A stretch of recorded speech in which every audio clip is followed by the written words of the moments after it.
皆さんおはようございます。時刻は午前7時過ぎ。初春の九州ツーリングの始まりです。今日はここ金沢を出発し、大阪府の大阪南港へ行き、名門太陽フェリーで福岡県は新門司港に向かいます。人生初の九州なのでとても楽しみです。今回はなるべく交通費を抑えたいので、高速は加賀から敦賀までと京都東から大阪の南港北までの区間だけ乗ろうと思います。今日は快晴ですが、風が強いのと気温が低めですね。序盤でシートバックの留め具を引きちぎってしまった前回の中四国ツーリングとは打って変わって順調なスタートです。しかし今日こんな風にバイクに乗れるまでにはいろいろとありました。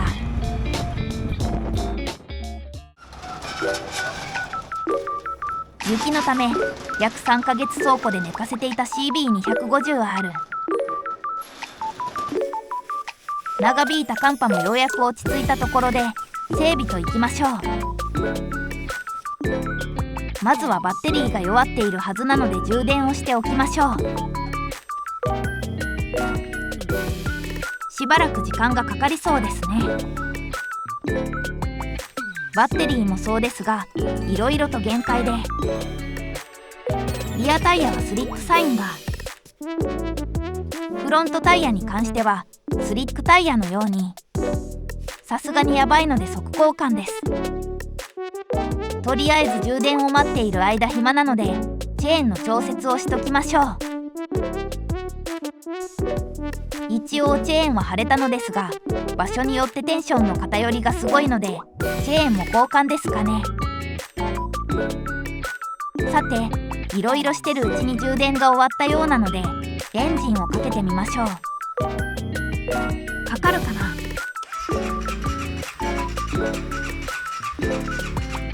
ダメですね。素人の私がこの時考えていたことはバッテリーが弱っているってことですね。セルは回っているので原因がバッテリー以外であることに気づければよかったのですが、ということで新しいバッテリーを購入してきました。交換作業に入りましょう。 CB250R は本当に整備しにくいバイクで、バッテリーはタンクの下に潜り込んでいるため、タンクカバーを外してタンクを持ち上げることでようやくバッテリーの頭が見えてきます。マーコのおかげでスポーツ走行に適した重心になっているそうなのですが、整備している今はそんなこと知ったこっちゃないです。ということで長かったバッテリー交換を終えたのでセルを回してみましょう。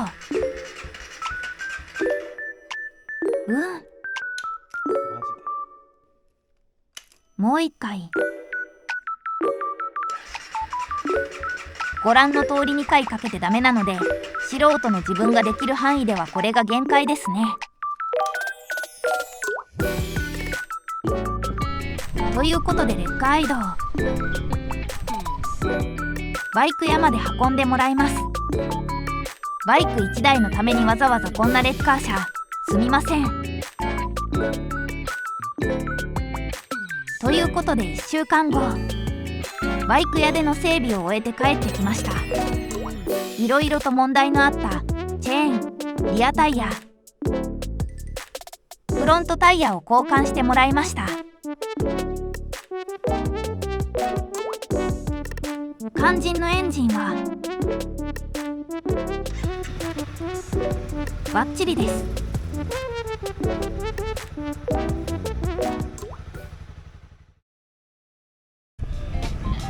ということで話を戻しまして、ここまでいろいろありましたが、今は無事に8号線に合流です。今回の九州ツーリング、本当は3月の上旬に行きたかったのですが、相次ぐ寒波と先ほど見ていただいたマシントラブルもあり、この日程になりました。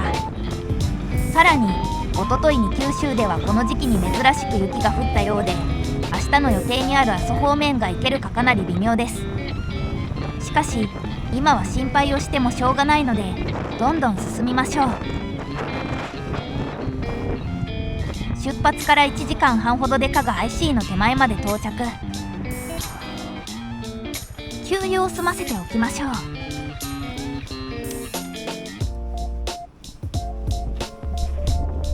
キルエアバッグとバイクをつないでいるワイヤーを外し忘れる。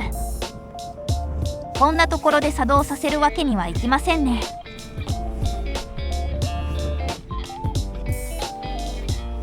しっかりと満タンにして、準備も整ったのでいざ高速へ。加賀 IC から福井方面に向かいます。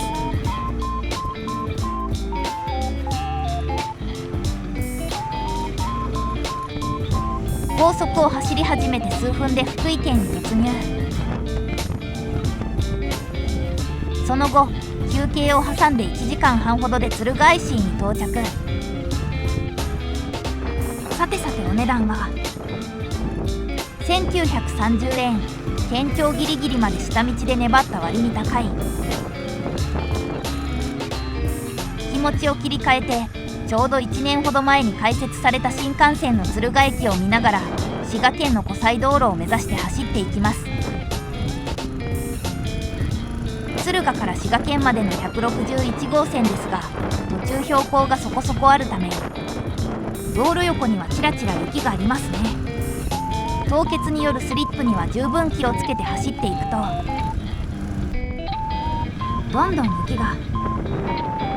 これだけ雪があればスキーもできそうと考えていたら、ゲレンデも見えてきてしまいました。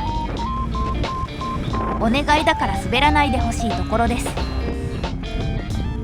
10分ほど走って牧野高原近くになると雪もなくなってきました。ここからは快適に走れそうです。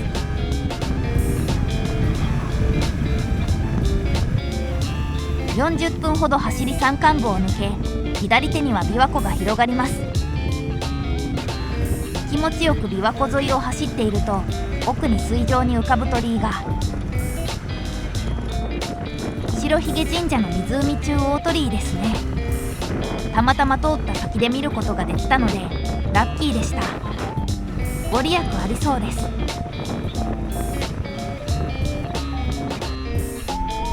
白ひげ神社から10分ほど走り湖西道路へ進んでいき、30分ほどで終点へ。そろそろお昼でお腹も空いてきたので左手に見える大津でお昼にしましょう。ということで大津の市街地にちょうどいいお店はあるんでしょうか。琵琶湖沿いの道に来ましたがお店はなさそう。結局諦めかけた時に出てきた吉野家で食べることに。牛皿ごちそうさまでした。さてお昼も食べたところで大阪南港に向かっていきましょう。本当は京都東 IC から高速道路に乗る予定でしたが面倒くさかったので近場の大津から乗っていきます。大津サービスエリアの裏のゲートから名神高速道路へ。大阪方面に進みます。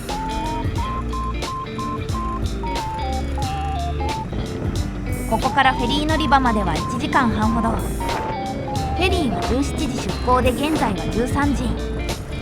90分前には余裕を持ってついていたいので意外と時間はありません。右ルートを進み大阪府へ突入です。吹田経由で名神を進み豊中出口から阪神高速11号へ。ここからは大阪の都心部を突っ切ります。JR と並走して淀川を渡り見えてきた大阪の中心部。田舎者にはビルをくぐり抜けていく出口は新鮮でした。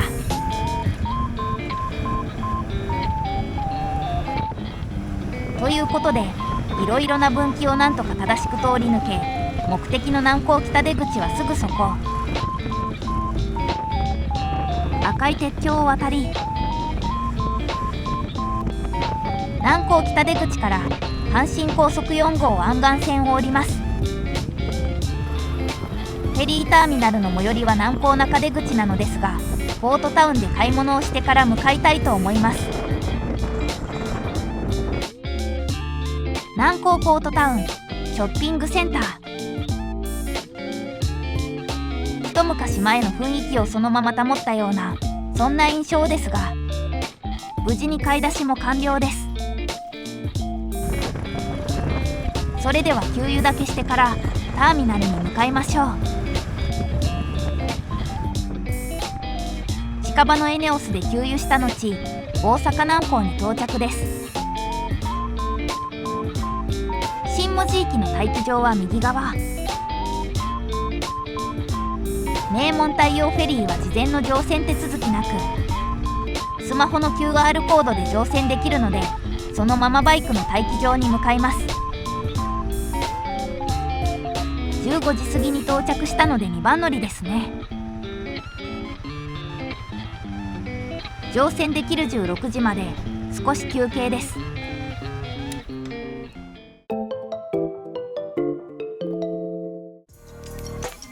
さて、16時になったのでいよいよ乗船です。2番目なので準備する時間も間もなく、あっという間に行かなければなりません。ちょっと焦りますね。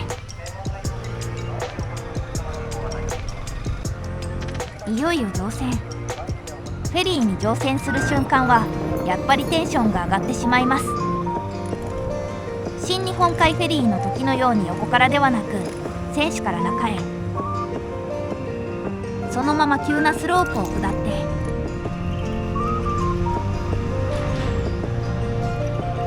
指定された場所に駐車します。300km、運転お疲れ様でした。今日の部屋はツーリスト、2段ベッドの下段です。これで九州までバイク込みで13,000円ほどで行けるので格安ですね。横に収納スペースはありませんが十分ですね。荷物の整理も落ち着いたところでデッキへ。出港前ですが南港が見渡せて風が気持ちよいです。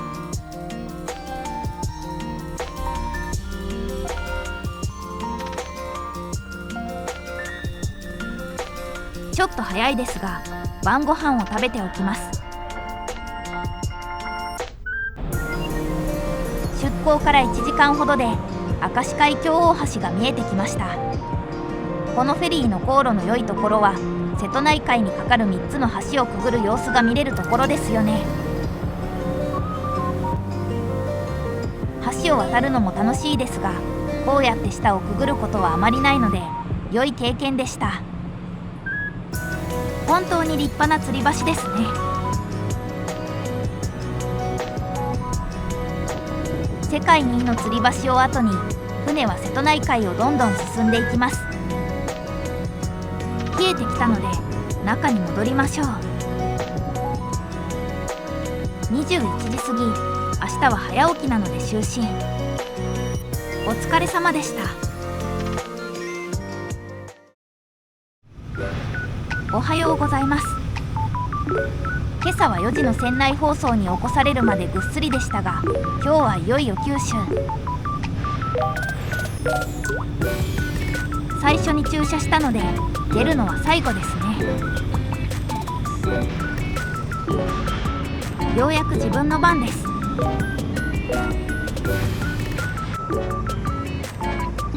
さあ、ついに九州に上陸です。フェリーの着岸から下船まで30分ほどかかったため、時刻は6時。早朝からしっかりツーリングできますね。ということで今回の動画はここまで。最後までご視聴ありがとうございました。次回はいよいよ九州ツーリング本番です。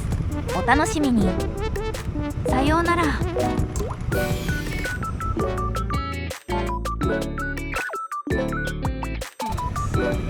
回はいよいよ九州本番。行きたいところに全部行く怒涛の 300km。 ぜひご覧ください。